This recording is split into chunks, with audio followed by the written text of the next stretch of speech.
الحمد للہ رب العالمین والصلاة والسلام علی سید الانبیاء والمرسلین اما بعد فاعوذ باللہ من الشیطان الرجیم بسم اللہ الرحمن الرحیم۔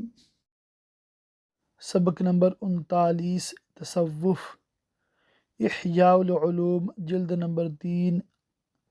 اس میں آج انشاءاللہ تعالی حب جاہ و منصب کے حوالے سے گفتگو کریں گے، اور لیسن نمبر 40 میں پھر انشاءاللہ تعالی ریاکاری کے متعلق مزید باتیں ہم سیکھنے اور سمجھنے کی کوشش کریں گے۔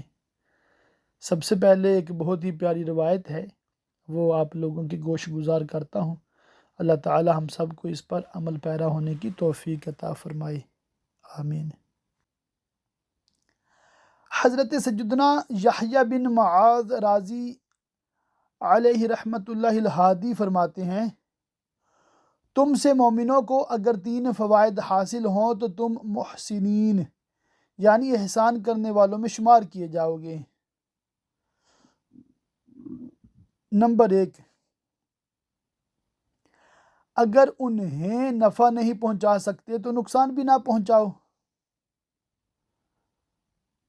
مطلب یہ ہے کہ نفع پہنچانا بہت بڑی سعادت ہے، ٹھیک ہے؟ اگر کسی کو نفع نہیں پہنچا سکتے تو کم از کم اس کو نقصان بھی نہ پہنچاؤ۔ دوسرا، انہیں خوش نہیں کر سکتے تو رنجیدہ بھی نہ کرو، یعنی کہ ان کی دلجوئی کے لیے کچھ نہیں کر سکتے کہ ایسا کام کرو کہ وہ خوش ہو جائیں، تو ان کو رنجیدہ بھی نہ کرو، جس حال میں رہنے دو، کم از کم یہ کر لو۔ اور تیسرا کیا ہے، ان کی تعریف نہیں کر سکتے تو برائی بھی مت کرو۔ بہت پیاری باتیں ہیں تینوں، اگر اس پہ ہم غور کر لیں، اس پہ ہم عمل بھی کر لیں، اے کاش کہ ہم مسلمانوں کو خوش کرنے والے بن جائیں، نفع دینے والے بن جائیں، اور ان کی اچھی تعریف کرنے والے بن جائیں، یا کم از کم ہم ان کو نقصان نہ پہنچائیں، رنجیدہ نہ کریں، اور ان کی غیبت نہ کریں، برائی نہ کریں، منہ اوپر بھی نہ برائی کریں، ان کی پیٹھ پیچھے بھی نہ برائی کریں، بس نیک ستھرے بن جائیں، اچھے بن جائیں، دل کے بھی سچے بن جائیں، مکمل طور پہ مسلمانوں کے خیر خواہ بن جائیں۔ اے کاش، اے کاش، اے کاش۔ آج کا جو ٹاپک ہے، اس پہ جتنی بھی گفتگو کی جائے کم ہے، مگر پیچیدہ ہے، کمپلیکیٹڈ ہے، اتنا آسان نہیں ہے، اور اس میں پھر شیطان قدم قدم پہ بہکاتا بھی ہے، نہیں تمہاری نیت تو یہ ہے، نہیں وہ تو یوں ہے، تو یوں تو یہ ہے۔ پھر بعض اوقات بندہ ریاکاری سے بچتا ہے، اور اس آڑ میں بھی شیطان اس کو آڑے ہاتھوں لیتا ہے کہ اس سے وہ عمل ہی ترک کروا دیتا ہے۔ تو یہ بھی شیطان کا بڑا خطرناک وار ہے۔ ریاکاری سے بھی ہم نے بچنا ہے اور نیک عمل بھی کرنا ہے، تو کیسے ہوگا؟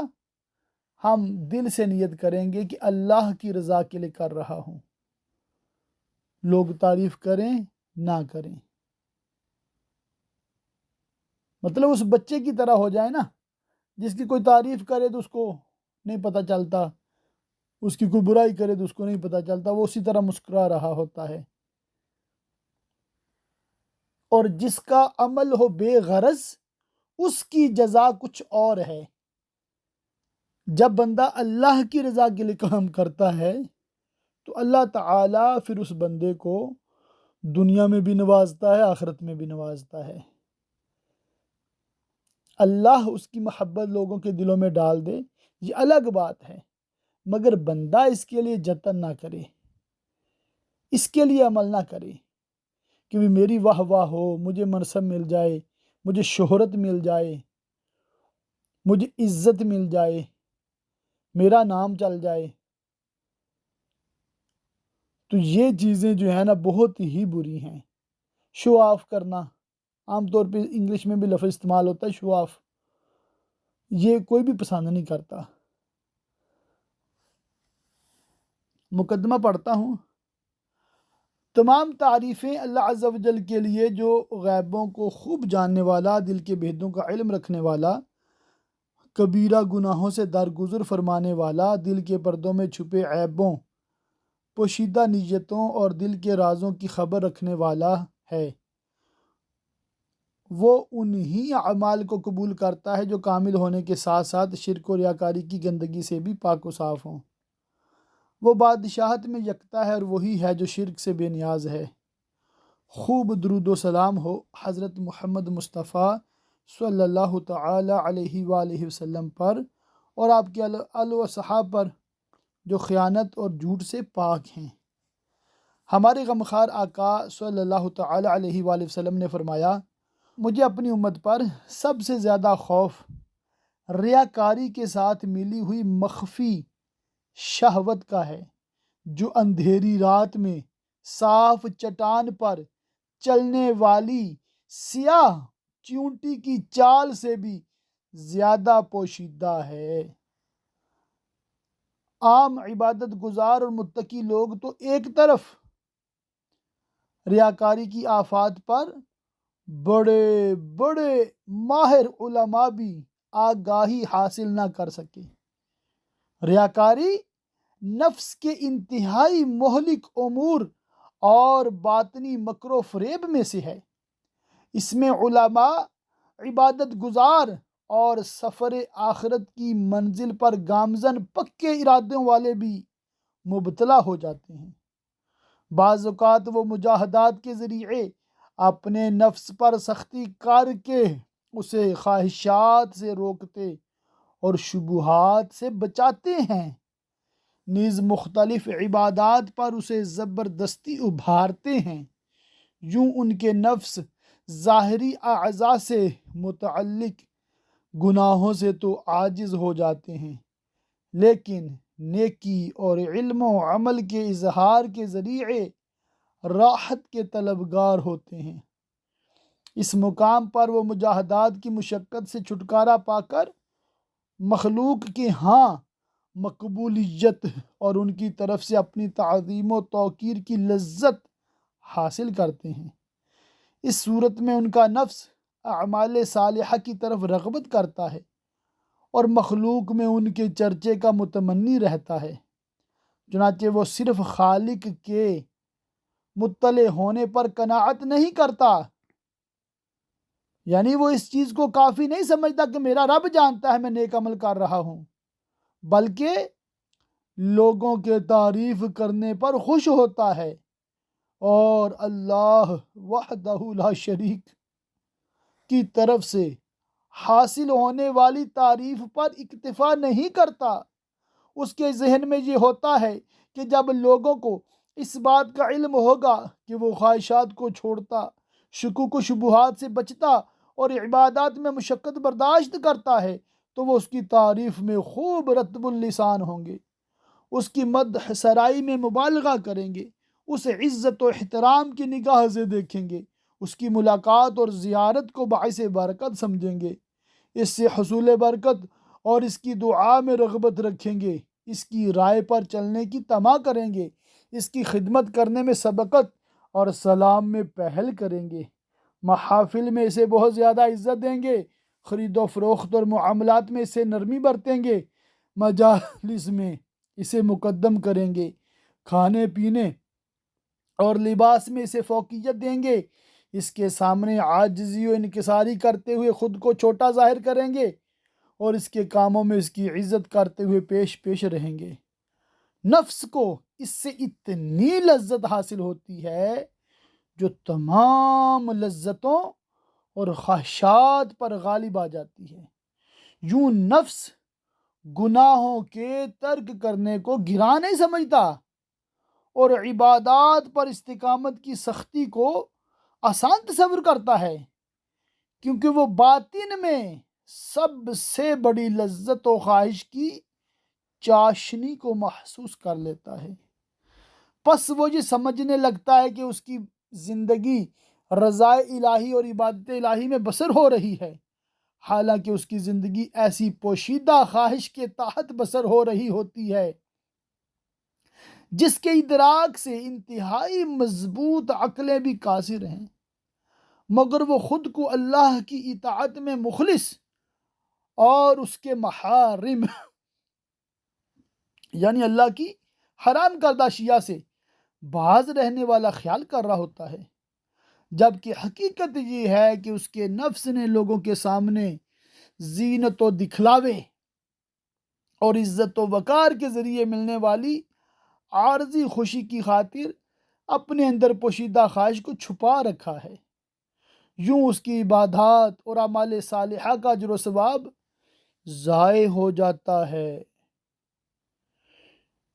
یوں اس کی عبادات اور اعمال صالحہ کا اجر و ثواب ضائع ہو جاتا ہے اس کی عبادات اور اعمال صالحہ کا اجر و ثواب ضائع ہو جاتا ہے، اس کا نام منافقین کی فہرست میں لکھ دیا جاتا ہے، حالانکہ وہ خود کو اللہ کے مقرب بندوں میں شمار کر رہا ہوتا ہے۔ یہ نفس کا ایسا مکر و فریب ہے جس سے صدیقین ہی بچ سکتے ہیں، اور ایسا گڑھا ہے جس سے مقربین کے علاوہ کوئی نہیں نکل سکتا۔ مقربین کے علاوہ کوئی نہیں نکل سکتا۔ اسی وجہ سے کہا گیا ہے کہ صدیقین سے سب سے آخر میں دور ہونے والی چیز جاہ و منصب کی محبت ہے۔ جب یہ معلوم ہو چکا کہ ریاکاری ایک باطنی مرض اور شیاطین کا مضبوط جال ہے، تو اس کا سبب، اس کی حقیقت، درجات، اقسام، طریقہ علاج اور اس سے پرہیز کی وضاحت ضروری ہے۔ اس اعتبار سے اس بیان کو دو قسموں میں تقسیم کیا گیا ہے۔ پہلی قسم جاہ و منصب اور شہرت کی چاہت، اس میں درج ذیل امور کا بیان ہوگا: شہرت کی مذمت، گمنامی کی فضیلت، حب جاہ کی مذمت، جاہ و منصب کا معنی اور اس کی حقیقت، مال کی محبت سے زیادہ جاہ و منصب کے محبوب ہونے کا سبب، جاہ و منصب وہمی کمال ہے، حقیقی کمال نہیں، حب جاہ کی محبوب و مذموم صورتوں کا بیان، تعریف و توصیف کے پسند اور مذمت کے ناپسند ہونے کا سبب، حب جاہ کا علاج، تعریف کی چاہت کا علاج، مذمت کی کراہت کا علاج، مدح و ذم میں لوگوں کے مختلف احوال۔ یہ کل 12 فصلیں ہیں جن سے ریاکاری کے معانی پیدا ہوتے ہیں، لہٰذا ان کا پہلے بیان کرنا ضروری ہے۔ اللہ عز و جل اپنے لطف و کرم اور احسان سے درستی کی توفیق دینے والا ہے۔ باب نمبر 1 حب جاہ اور شہرت کا بیان۔ پہلی فصل ہے حب جاہ اور شہرت کی مذمت کا بیان۔ اللہ عز و جل تجھے بھلائی عطا کرے، خوب سمجھ لے، جاہ و منصب کا مطلب شہرت و ناموری ہے، اور یہ قابل مذمت ہے، قابل تعریف صرف گمنامی ہے۔ ہاں، یہ ایک الگ بات ہے کہ بغیر شہرت و ناموری کی مشقت اٹھائے محض دین پھیلانے کے سبب اللہ عز و جل کسی کو مشہور کر دے تو یہ شہرت و ناموری قابل مذمت۔ امیر المومنین حضرت سیدنا علی المرتضیٰ کرم اللہ تعالی وجہہ الکریم فرماتے ہیں: خرچ کرو، تشہیر نہ کرو، اور خود کو اس لیے بلند نہ کرو کہ تمہیں پہچانا جائے اور تمہارا نام ہو، بلکہ چھپے رہو اور خاموشی اختیار کرو، سلامت رہو گے۔ اس طرح تم سے نیک لوگ خوش اور بدکار ناراض ہوں گے۔ آخری فرمان ہے 17 نمبر۔ حضرت سیدنا بشر حافی علیہ رحمۃ اللہ الکافی فرماتے ہیں: میں کسی ایسے شخص کو نہیں جانتا جس نے شہرت کی چاہت کی ہو اور اس کا دین تباہ اور وہ خود ذلیل و رسوا نہ ہوا ہو۔ اسی طرح آپ رحمۃ اللہ تعالی علیہ سے منقول ہے کہ جو شخص لوگوں میں اپنی شہرت کا طالب ہو وہ آخرت کی لذت نہیں پا سکتا۔ دوسری فصل گمنامی کی فضیلت، گمنامی کی فضیلت پر مشتمل 5 فرامین مصطفیٰ۔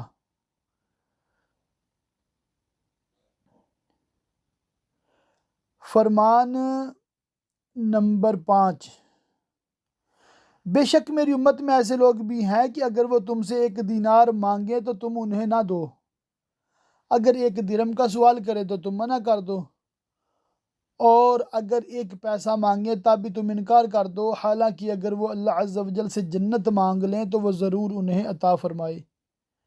اور اگر دنیا کا سوال کرے تو اللہ عز و جل انہیں دنیا صرف اس وجہ سے نہ دے کہ دنیا اس کے نزدیک حقیر ہے۔ بہت سے پھٹے پرانے کپڑوں والے ایسے ہیں کہ اگر وہ کسی بات پر اللہ کی قسم کھا لیں تو اللہ عز و جل اسے ضرور پورا فرما دے۔ گمنامی کے متعلق 9 اقوال بزرگان دین، اس میں فرمان نمبر 4 ہے۔ حضرت سیدنا عبداللہ بن عمر رضی اللہ تعالیٰ عنہما فرماتے ہیں اللہ عز و جل کے ہاں زیادہ محبوب اجنبی لوگ ہیں۔ پوچھا کہ اجنبی لوگوں سے آپ کی کیا مراد ہے؟ فرمایا وہ لوگ جو اپنا دین لے کر لوگوں سے علیحدہ ہو گئے، یہ کل بروز قیامت حضرت عیسیٰ علیہ السلام کے ساتھ جمع کیے جائیں گے۔ سبحان اللہ۔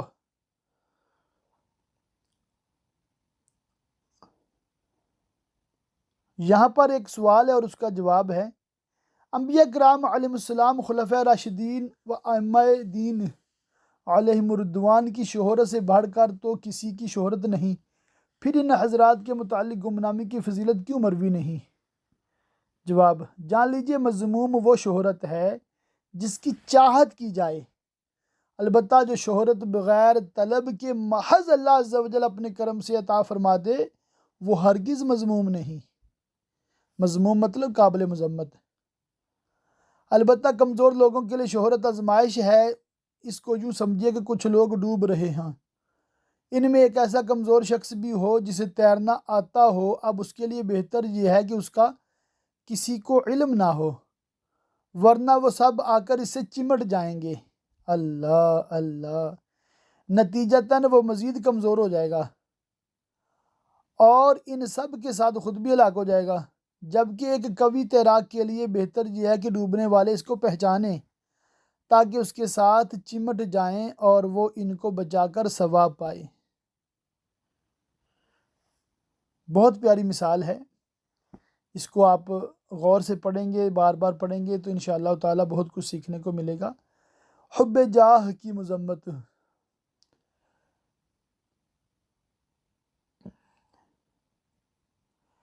آیت مبارکہ ہے، یہ آخرت کا گھر ہم ان کے لیے کرتے ہیں جو زمین میں تکبر نہیں چاہتے اور نہ فساد۔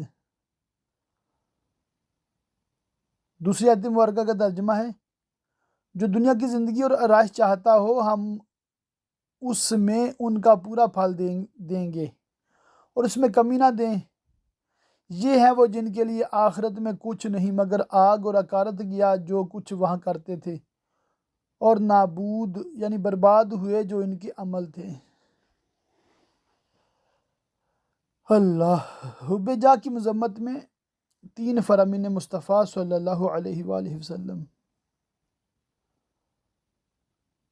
جاہ و مال کی محبت دل میں ایسے نفاق پیدا کرتی ہے جس طرح پانی سبزی اگاتا ہے۔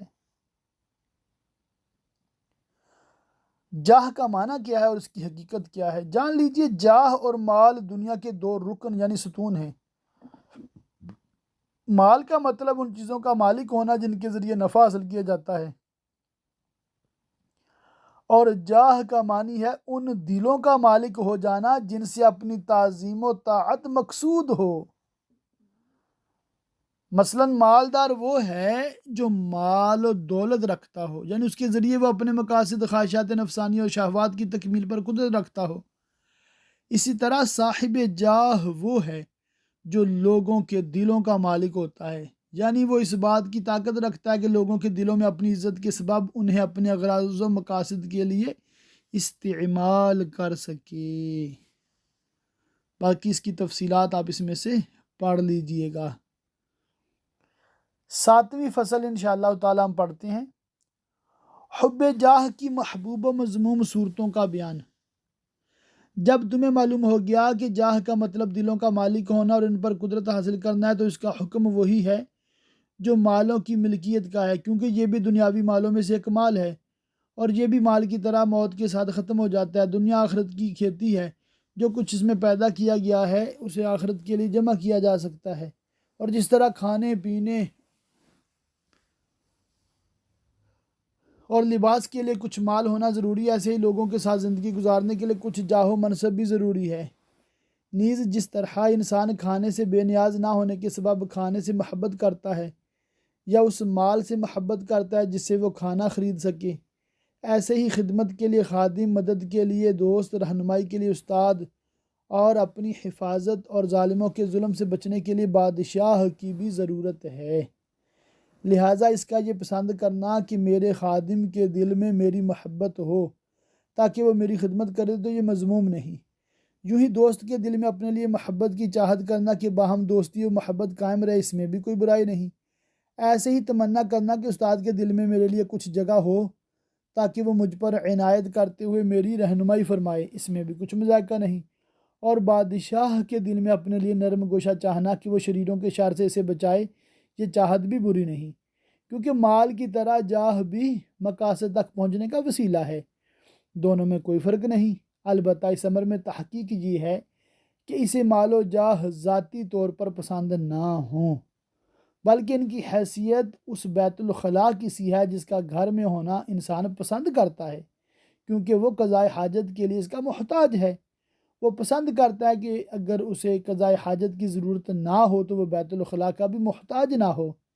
اس سے واضح ہوا کہ حقیقت میں محبت بیت الخلاء سے نہیں، کیونکہ جو چیز محبوب کا وسیلہ بنتی ہے وہ مقصود نہیں ہوتی، بلکہ اصل مقصود محبوب ہوتا ہے۔ ایک مثال سے بھی آپ اس فرق کو سمجھ سکتے ہیں۔ مثلاً ایک شخص اپنی بیوی سے محبت کرتا ہے تاکہ اس کے ذریعے شہوت کو دور کر سکے، جیسا کہ غلاظت کو دور کرنے کے لیے بیت الخلاء کو استعمال کرتا ہے۔ اگر اسے شہوت نہ ہو تو اپنی بیوی کو چھوڑ دیں، جیسا کہ اگر اسے پیشاب کی ضرورت نہ ہو تو بیت الخلاء میں داخل نہیں ہوتا، نہ اس کے چکر لگاتا ہے۔ لیکن بسا اوقات انسان کو اپنی بیوی کی ذات و صفات، حسن و اخلاق سے عشق ہو جاتا ہے، اس صورت میں شہوت نہ بھی ہو پھر بھی وہ اسے اپنے نکاح میں رکھنا چاہتا ہے۔ یہ دوسری محبت ہی اصل محبت ہے، پہلی محبت کو محبت نہیں کہا جائے گا۔ یہی حال جاہ اور مال کا بھی ہے کہ ان سے بھی دونوں طریقوں سے محبت کی جاتی ہے، لہٰذا ضروریات بدنی کی حد تک مال و جاہ سے محبت بری نہیں، اور ان کی ذات سے ایسی محبت کرنا جو ضروریات سے تجاوز کر جائے یقیناً بری ہے، لیکن ایسی محبت کرنے والے کو گناہ گار نہیں کہا جائے گا جب تک کہ وہ جاہ و مال کے سبب کسی گناہ کا مرتکب نہ ہو جائے، یا مال و جاہ کے حصول کے لیے جھوٹ، دھوکہ بازی یا کسی ممنوع شرعی کا ارتکاب نہ کر لے، یا پھر عبادت کو مال و جاہ تک پہنچنے کا ذریعہ نہ بنا لے، کیونکہ عبادت کو مال و جاہ کا ذریعہ بنانا دینی جرم ہے اور یہ حرام ہے۔ نیز اسی پر ممنوعہ ریاکاری کا مفہوم بھی ثابت آتا ہے، جیسا کہ عنقریب اس کا بیان آ رہا ہے۔ سوال ہے آگے اور اس کا پھر جواب دیا گیا ہے، یہ آپ نے خود دیکھ لینا ہے، پڑھ لینا ہے۔ 8ویں فصل ہے مدح کی خواہش اور مذمت سے نفرت کی 4 اسباب۔ اپنی تعریف کو پسند کرنا اور دل کا اس سے لطف اندوز ہونا 4 اسباب کے باعث ہوتا ہے۔ پہلا سبب سب سے قوی ہے اور یہ نفس کا اپنے آپ کو کامل سمجھنا ہے۔ دوسرا مدح اس بات پر دلالت کرتی ہے کہ تعریف کرنے والے کا دل ممدوح کا غلام بن چکا ہے۔ تیسرا سبب تعریف کرنے والے کی تعریف سننے والوں کے دلوں کا شکار کرنے والی ہے، خصوصاً جب تعریف کرنے والا ایسا ہو جس کی بات توجہ سے سنی جاتی اور مانی جاتی ہو۔ یہ صورت اس وقت ہے جب تعریف اشراف قوم کے سامنے ہو، اور خاص طور پر جب مجمع کثیر اور تعریف کرنے والے لائق تعریف بھی ہو تو ایسی صورت میں لذت بہت زیادہ حاصل ہوتی ہے۔ یہی حال مذمت کا بھی ہے۔ چوتھا سبب مدح سرائی سے ممدوح کا بارعب ہونا سمجھ میں آتا ہے۔ اللہ اکبر۔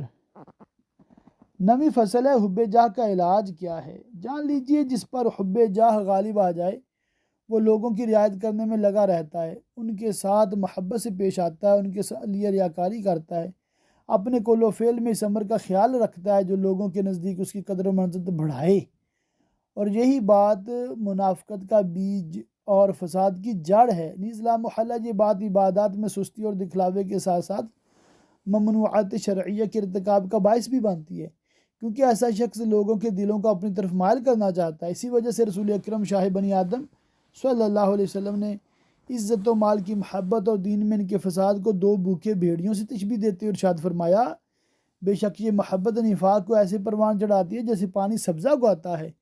نفاق کا مطلب ہے ظاہری قول یا فعل کا باطن کے خلاف ہونا، اور جو شخص لوگوں کے دلوں میں قدر و منزل چاہتا ہے وہ ان کے ساتھ منافقت کرنے پر مجبور ہو جاتا ہے، اور ان کے سامنے بتکلف ایسی اچھی عادتوں کا مظاہرہ کرتا ہے جو اصلاً اس میں ہوتی ہی نہیں، اور یہی عین منافقت ہے۔